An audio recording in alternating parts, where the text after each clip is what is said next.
तर मी तिसरा पेपर झाल्यानंतर धोंड्यासाठी काय काय घेतलं हेच बघण्यासाठी व्हिडिओ एंडपर्यंत बघा. आणि हां, जो आईने माझ्यावर डोळे झाकून विश्वास ठेवला ना, की तिने मला प्रत्येक गोष्ट व्यवस्थित आणायला लावली होती, तेच मी करत होते. जे की कांदे बटाटे आणि स्पेशल म्हणजे आंबे, ह्या सगळ्या गोष्टी मी माझ्या देखरेखीखाली घेतल्या, जशी काय आईची लाडकी आणि हुशार मुलगी आहे असं.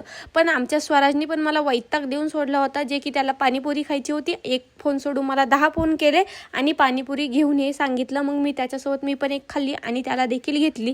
आणि आपल्या सिन्नर बस स्टँडच्या मागे हे मोबाईल शॉप आहे, श्री समर्थ मोबाईल. तर तिथं पण गेले, जरासं काम होतं ते देखील केलं. त्याच्यानंतर सूरज सहानेच्या गाडीवरती बसले आणि आपला सूरज सहाने आज मला वैतागलेला होता, त्याच्यामुळे तिथून डायरेक्ट निघालो आणि काहीतरी थंड यावं म्हणून इथं थांबलो. पण तिथं काय भेटलं नाही. पुढं मला मस्तपैकी माझा भेटली आणि नंतर डायरेक्ट आले ते म्हणजे घरी आल्यानंतर 10, 10:30, पावणे 11ला आपले पाहुणे घरी आले.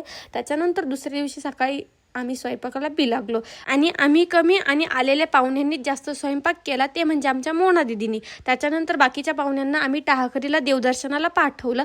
त्यांचं देवदर्शन होतंय कुठं, तोपर्यंत आमचा पण स्वयंपाक होत आला. आणि स्वयंपाक झाल्यानंतर खरंच तर नेमकी सोन्याची अंगठी गेली कुणाला हेच बघण्यासाठी आपलं यूट्यूबला जा, पूनम ब्लॉगर 1804 सर्च करा आणि सोन्याची अंगठी कुणाला गेली हे बघा. त्याच्यानंतर माझ्या शब्दाखातर या सगळ्यांनी एक व्हिडिओ काढायचा म्हणून अशी एंट्री दाखवली आहे, जी की फक्त मी त्यांना सांगितली आणि त्यांनी माझं ऐकलं. त्याच्यानंतर पाहुण्यांना वगैरे जेवायला वगैरे दिलं मस्तपैकी. पाहुण्यांचं जेवण झालं, असा आपला धोंडा झाला.